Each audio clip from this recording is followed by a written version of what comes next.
Hello, everyone. Thank you so much for joining me this evening or morning or afternoon, depending on where you are.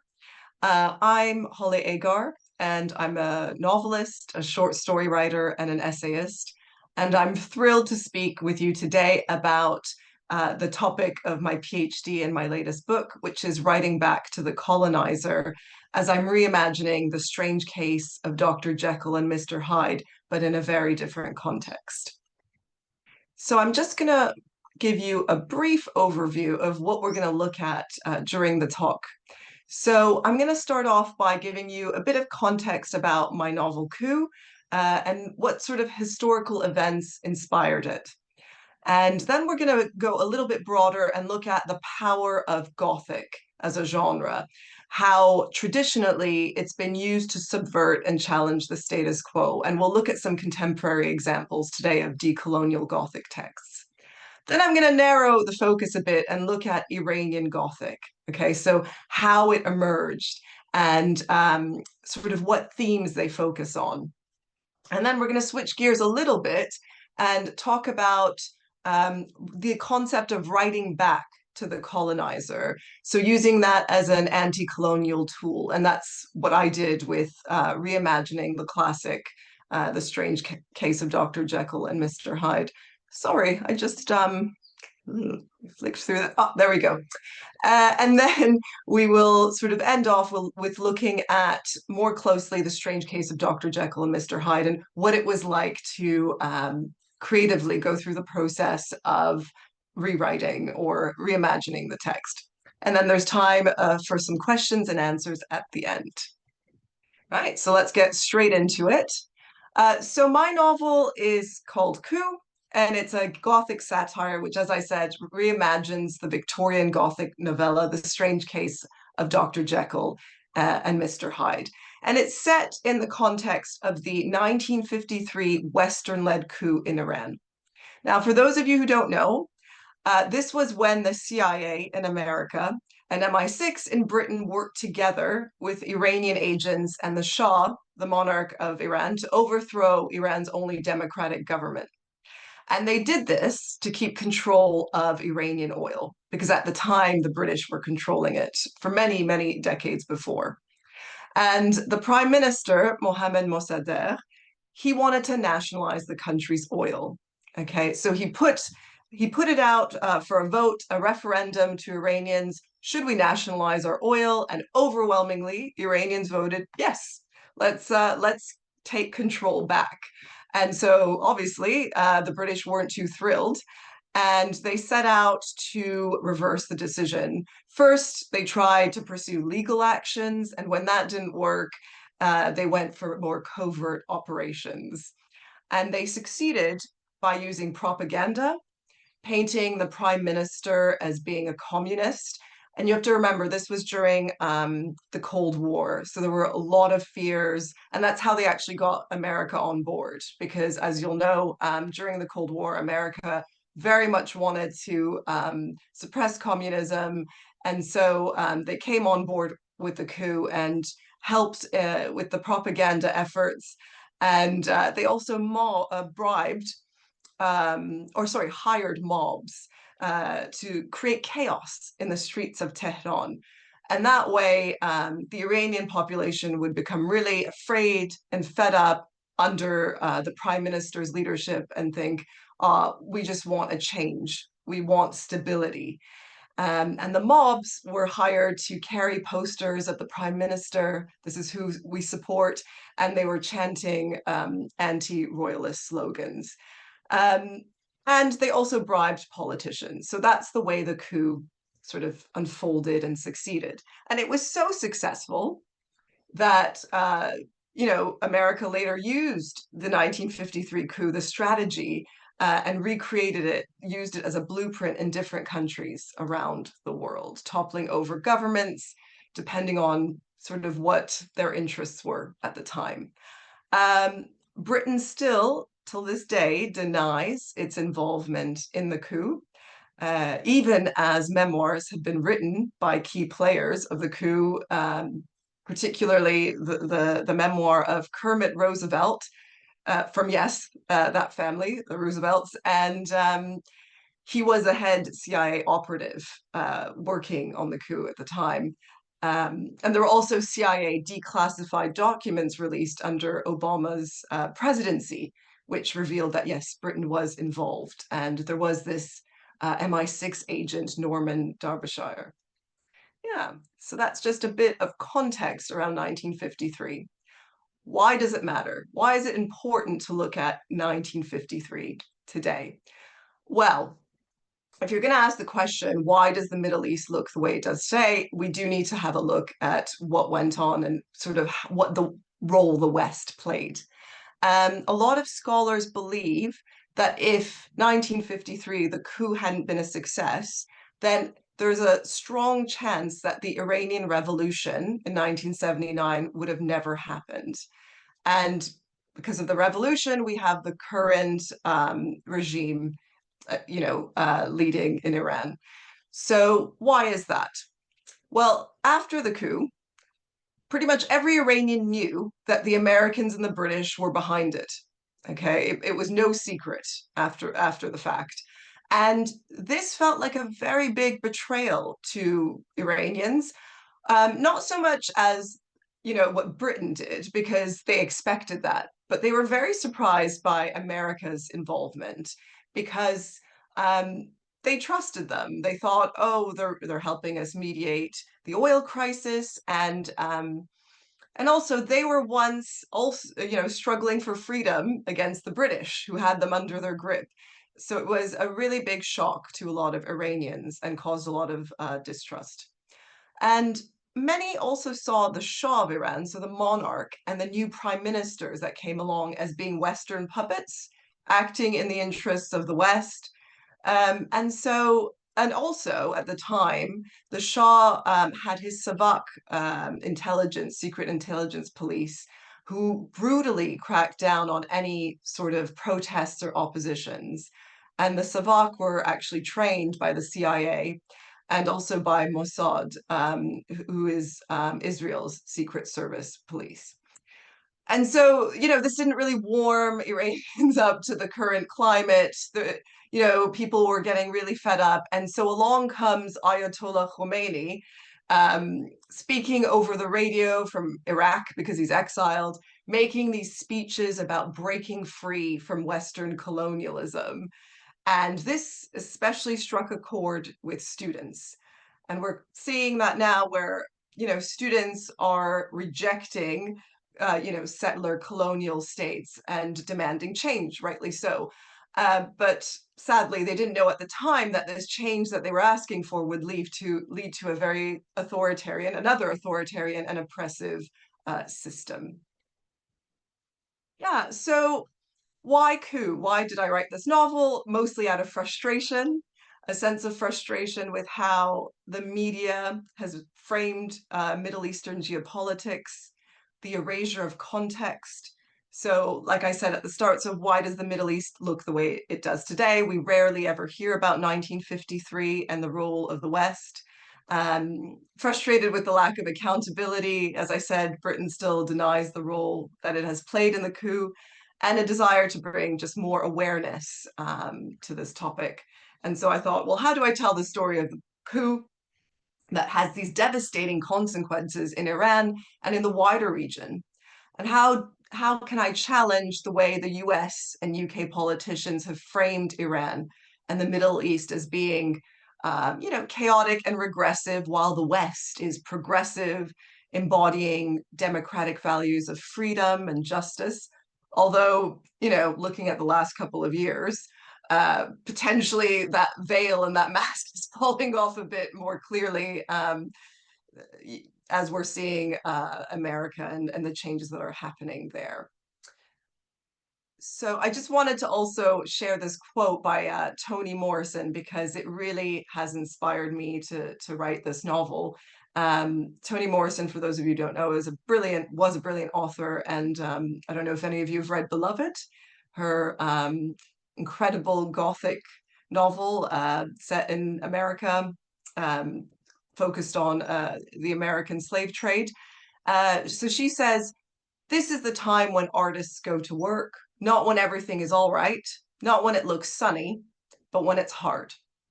And I feel it's a very difficult time we're all living through, and we need to band together as writers, as readers, and look for change.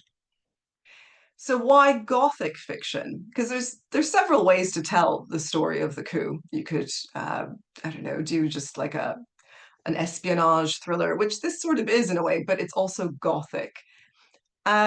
Well, that's because, as many of you will know, the Gothic is quite a subversive genre.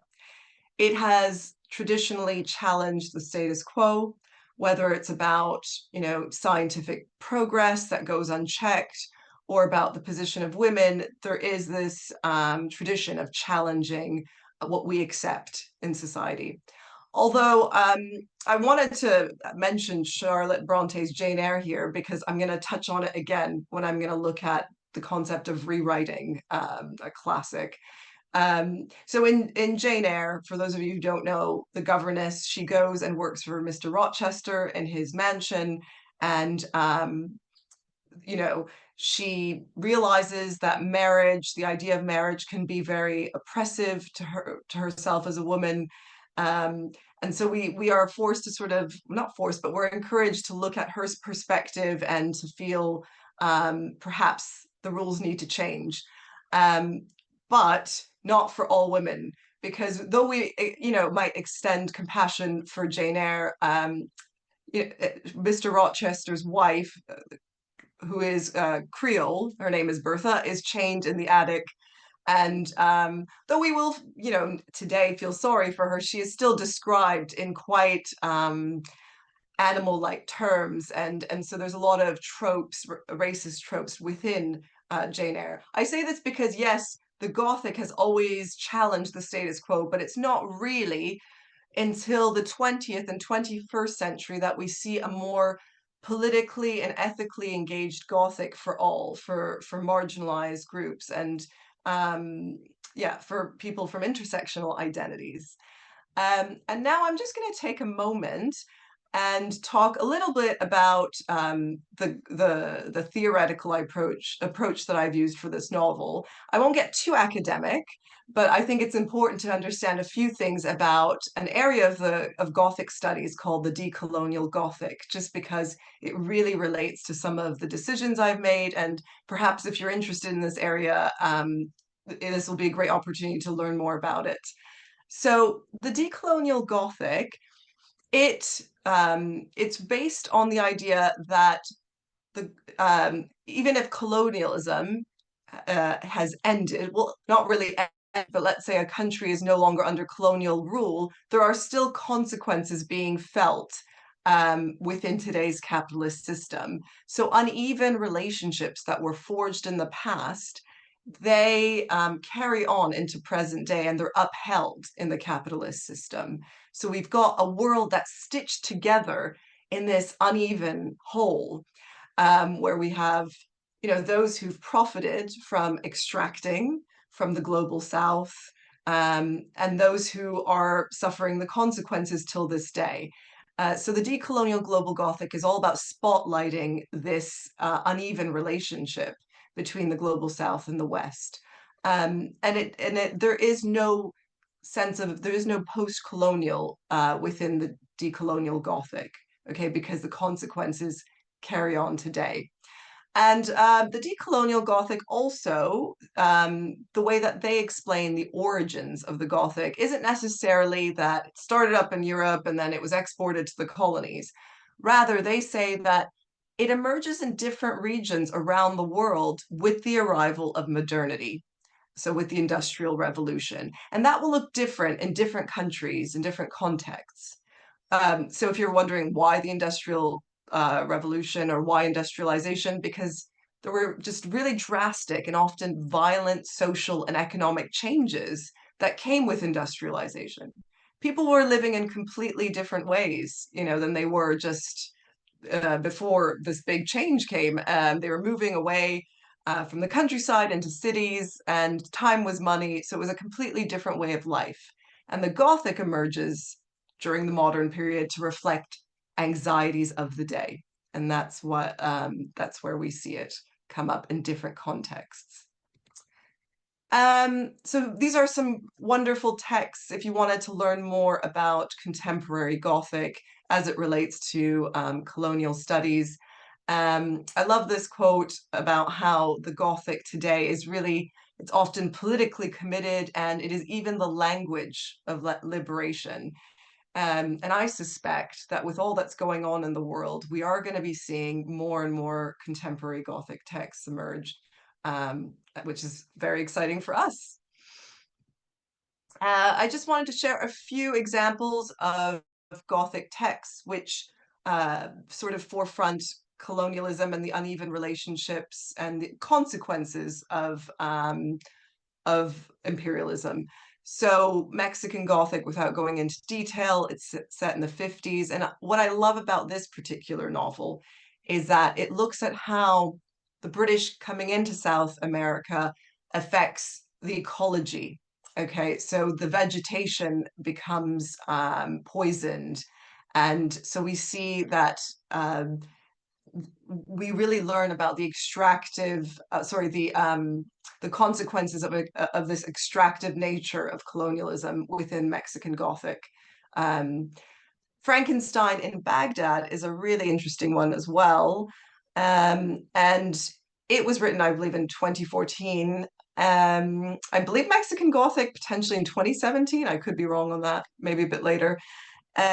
But Frankenstein in Baghdad, as you would think, is a reimagining of Frankenstein by Mary Shelley, but it's set in a very different context when the US invaded Afghanistan. And it's a brilliant story, really moving. With all the civilian deaths, a junk dealer is really upset and decides to collect the body parts of civilians and stitch them together so that there is a unifying identity.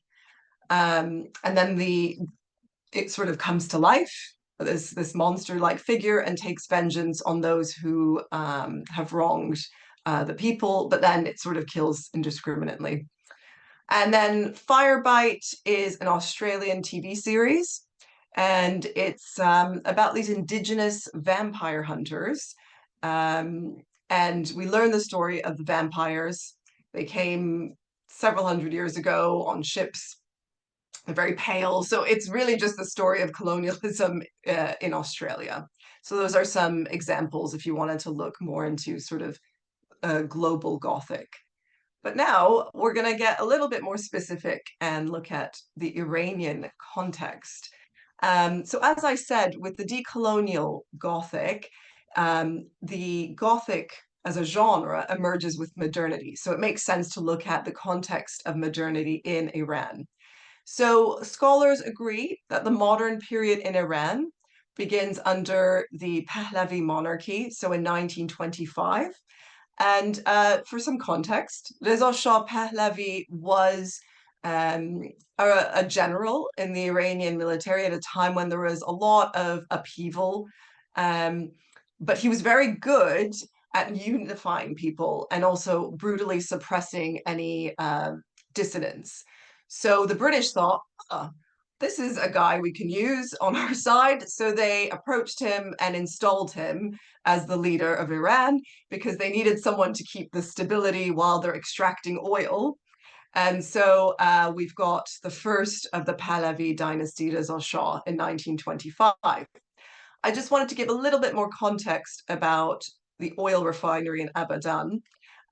So it was set up about a decade before Reza Shah was in power, and the British returned only about 16% of profits to the elites. And even that number is very much contested because Iranians never had access to the books. So who knows really how much was being returned to Iranians. So Reza Shah Pahlavi, he was really keen on modernizing Iran. And really, a lot of critics have said that it was more of a westernization project. Often the idea of modernity is code for westernization when it's being exported abroad. And so he banned the veil, which was very unpopular. He had to reverse that one. He insisted that men wear European dress, so they had to wear flat caps. And he would violently suppress any revolts by the refinery workers. And they did protest against their very low wages and poor working conditions. And also, for a bit more context, the British lived in Abadan, but in beautiful, lush gated communities, which was a very stark contrast to how the Iranian laborers lived. But Reza Shah Pahlavi also built a lot of things. So under his leadership, the transnational railway was being built, and roads, and all this infrastructure to support this modernization project, which really acted a lot in the interests of the elites and of the West, in particular Britain. This slide is really just to say that though the Gothic arrives during the modern period in Iran, Iran still has had a very long history of producing literature of resistance. Okay, and I just wanted to shine a tiny spotlight on the Shahnameh, which is the Book of Kings, and it was an epic medieval poem in Farsi, and it was really quite something for it to be in Farsi because at the time um, Iran was being ruled by Arabs after the Arab invasion. So it was a form of resistance to hold on to this language. And again, the Book of the Kings, the Shahnameh, was a way of looking back to the old Persian Empire when Iran was really great. Um, and so this was also a time when cities were expanding because there was a lot of trade. And so we are seeing in the Shahnameh some Gothic figures of doubles, of demons, of monsters, and witches, in this sort of literature of resistance. But we can't call the Shahnameh Gothic because it doesn't sort of have the other elements that would make it a Gothic text. But still interesting that we're seeing some of the Gothic figures at a time when there is a lot of change in Iran, even many centuries before the arrival of the Gothic. And that brings me to when it actually comes on the scene in Iran. So the first example is in the 1930s with Hidayat's The Blind Owl, and I'll speak a bit to that in the next slide. But first, I will say that the Iranian Gothic has been described as a combination style. So using Western frame and archetypes with some regional mythology worked in, expressing regional anxieties. So some of the themes that pop up at the start of the Iranian Gothic are anxieties around modernity itself, where the past and the future seem to collide. Okay. Other themes would include corruption and exploitation by religious figures and monarchs who are really just puppets of foreign governments. And the most recent iterations of the Gothic are a response to the oppressive patriarchal regime. Now, I have to say, the Iranian Gothic has been criticized by some local and international literary critics as being perhaps derivative of Western works and therefore inauthentic. And I think this is a fascinating question.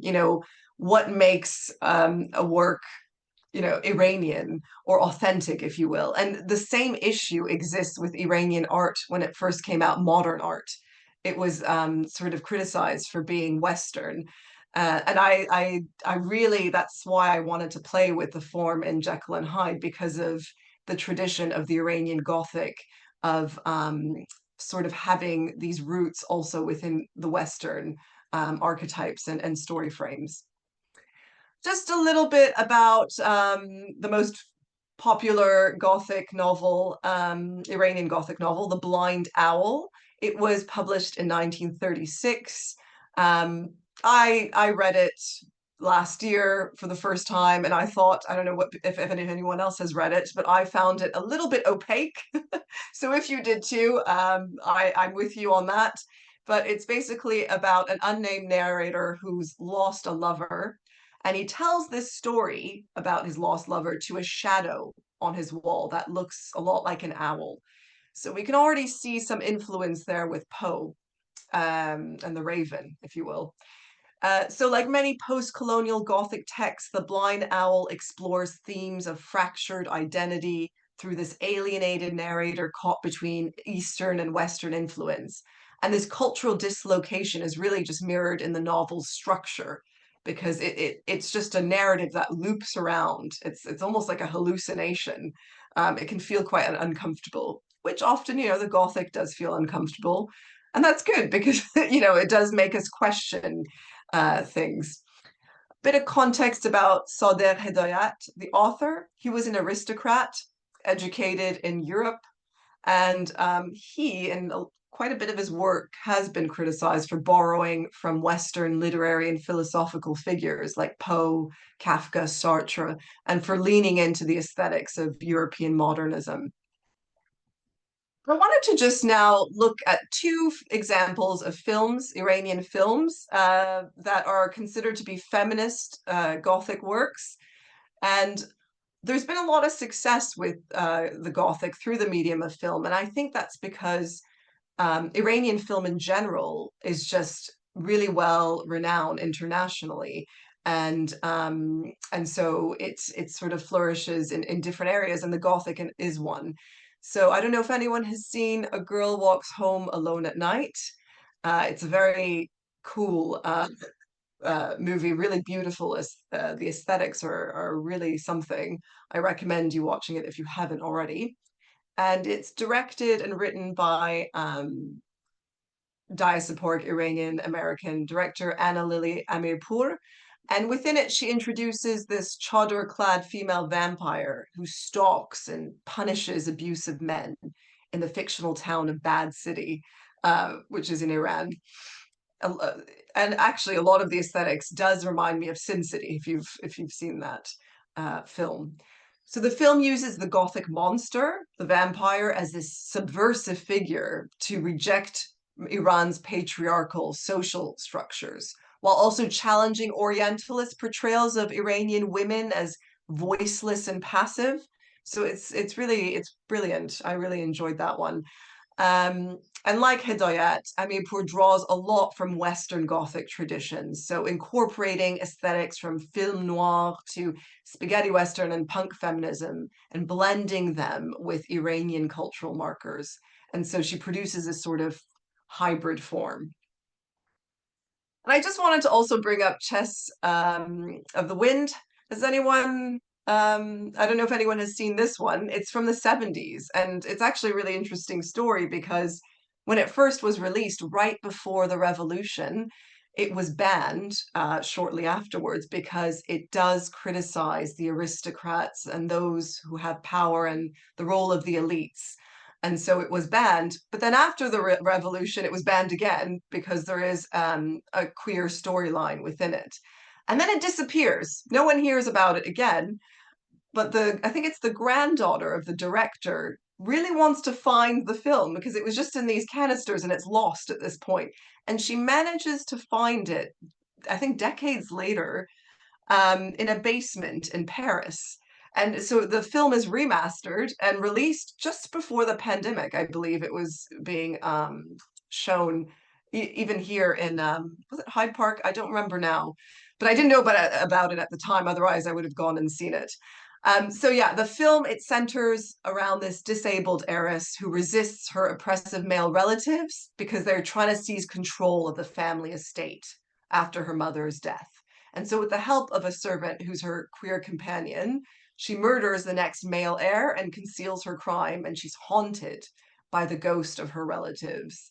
And so, yeah, as I said, it does critique aristocratic power and the role of the elites who often collaborate with colonial regimes to accumulate their wealth. And this comes at the expense of women and marginalized groups, unfortunately. What I like about this film is that it does have a lot of Zoroastrian cosmology built into it, which is quite interesting for me to see. So it is more of a break from sort of the Western tradition. Right. I'm going to switch gears a little bit now and talk about this idea of writing back to the colonizer and by reimagining the classics. So I call this, well, not me, myself, adaptation studies, they call this literary appropriation, okay? And I just want to distinguish this from cultural appropriation, which is when you take cultural markers from a marginalized group and whitewash it and you know, I don't know, make new music with it and call it your own. No, literary appropriation is different. Um, Again, this is a term used in adaptation studies. Um, and it's politically and ethically engaged. And these are the ethical objective is what informs the creative practice itself. It's an anti-colonial tool. And these kinds of reimaginings are often told from marginalized perspectives from the source text, where they weren't given much of a voice, where they were often used as trope characters. Um, Probably one of the most famous examples that you would have heard of is Wide Sargasso Sea, which is a reimagining of Jane Eyre, which I spoke about at the start. But this is told from the perspective of Rochester's Creole wife, who's Bertha in Jane Eyre, but who's Antoinette in Wide Sargasso Sea. And we learn about her life before she's taken to England. So it's a way of repossessing that narrative and reclaiming it.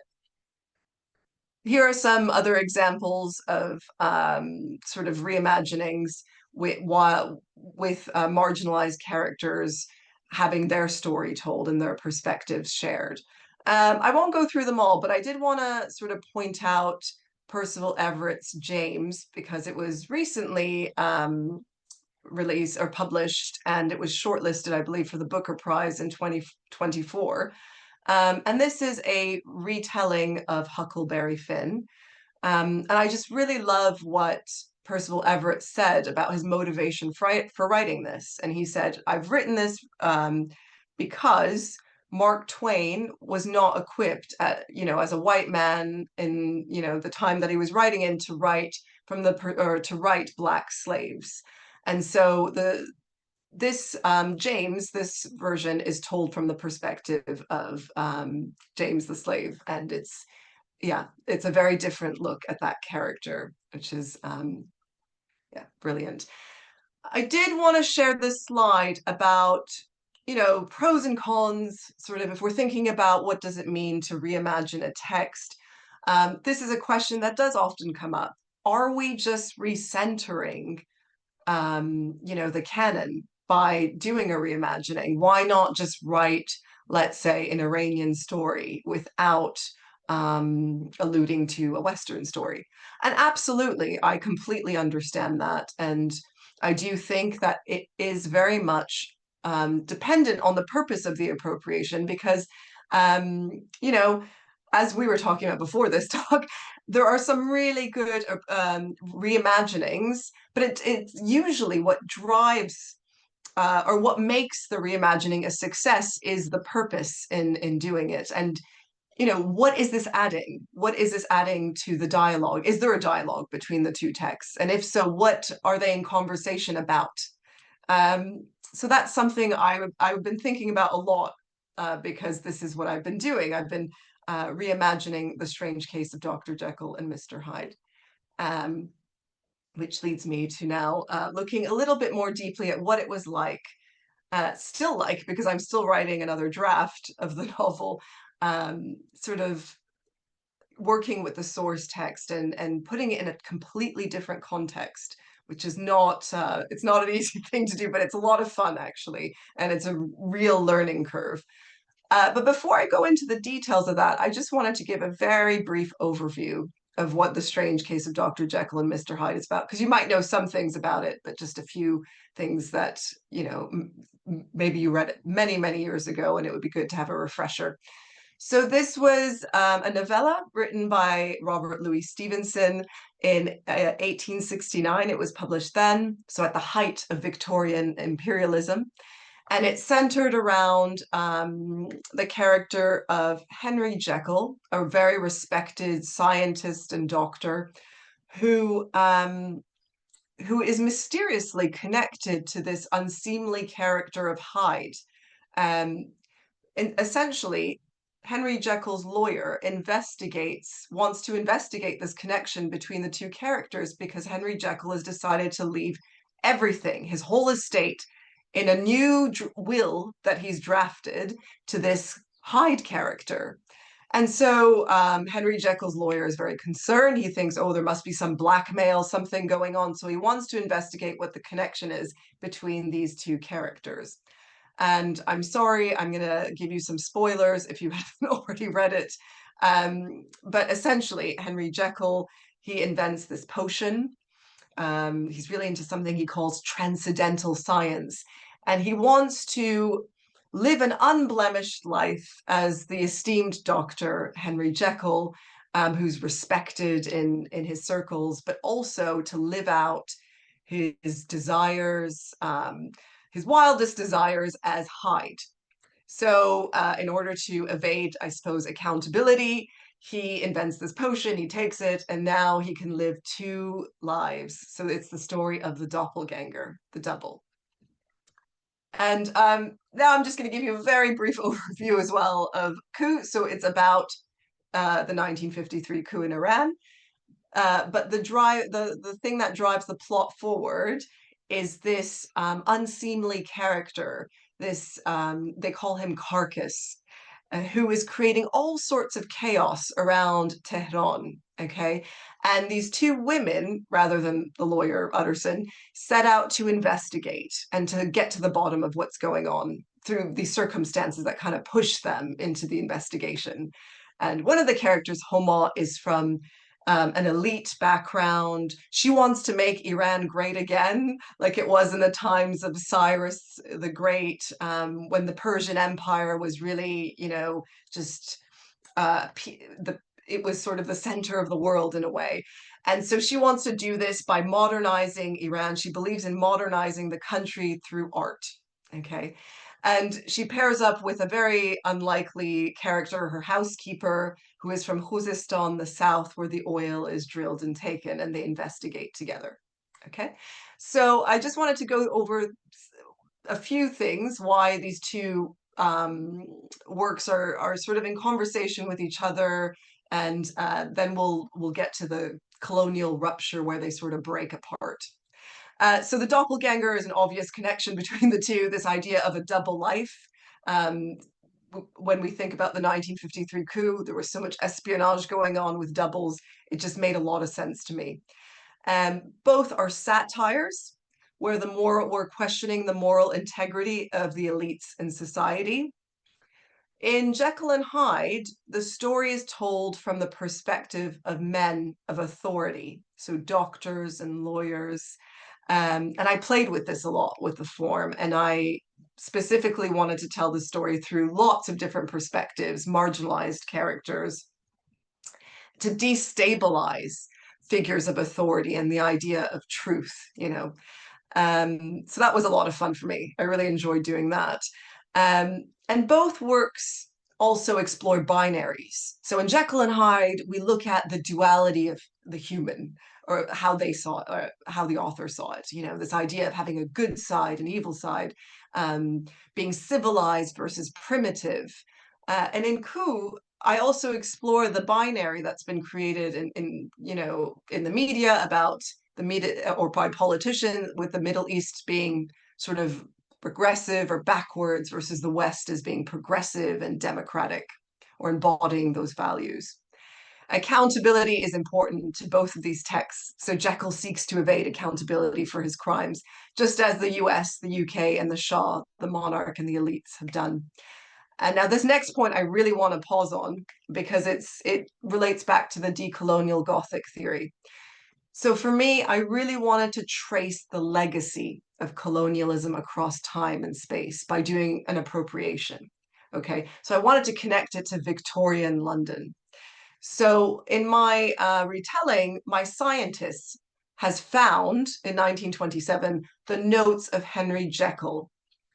Well, all the notes on how he created this formula. And so my scientist takes this potion, recreates it using slightly different catalyst, which makes sense in the context of this book.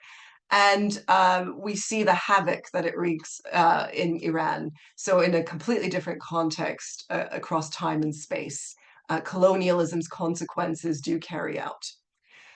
And both works as well, they look at the violent consequences of progress, Western progress. So scientific progress in Jekyll and Hyde leads to lots of crimes in London, and it tears apart the psyche of Jekyll, sadly. But in Coup, the consequences are broader and more widely felt. So there's devastation within the wider ecological system. The scientists tests his potion on these sawflies, and then the sawflies are kind of let out and birds eat the sawflies, and so the birds turn really violent and they start sadly dying and falling from the sky en masse.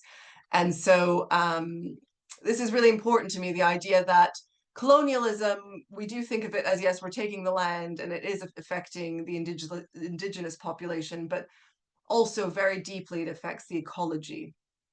And this is important as well in the context of Iran, because after the revolution, obviously Iran is very isolated. There's so many sanctions that the regime, in a bid to be self-sufficient, has been very short-sighted and has overdammed the rivers in Iran. And so this has caused devastations in Iran's rivers, where fish have been wiped out, different species are gone, and also there's a huge water crisis, and it's only going to get worse, sadly, unless something is done basically immediately. So there are consequences, wider than just the population. It just goes beyond as well and affects the ecological systems too. And so I just wanted to say that there is a decolonial rupture, which means a breaking away from the source text in a more deliberate way. So Jekyll and Hyde ends with Henry Jekyll just giving a full confession in a letter. This is what I did. This is why I did it. Okay. But in Coup, I have a part 3, and this is where the protagonist, through the events, this is the elite, the one from the elite background, the one who wants to make Iran great by making it modern, through everything that she's been through and her friendship with her housekeeper, Nilufar, she breaks away from her colonial way of thinking and being and knowing in the world, and she reconnects with indigenous cosmology, so with her Zoroastrian heritage. And Iran, there's the concept of adab, which is applying rationalism, but when you do apply it, you do it with a heart, in that you're thinking of communal care and how your decisions should affect the community in a positive way. And that includes the land, so the ecology. And so Homa becomes a practicing artist where she draws attention to ecological issues in Iran, bringing communities together in a resistance. I do also appreciate that. I don't know how Gothic this is going to be because I'm still tweaking this last section. It's a work in progress. But I've also included this artwork, and I wanted to end on this, which is done by an Iranian sculptor, Nadalian. He's carved a fish, as you can see, in the riverbed as a way to repopulate Iran's rivers. And hopefully someday that will happen. And that's really all I had for today. I'm really looking forward to your questions, and if you want to connect, I am on social media. You can find me on Instagram or X.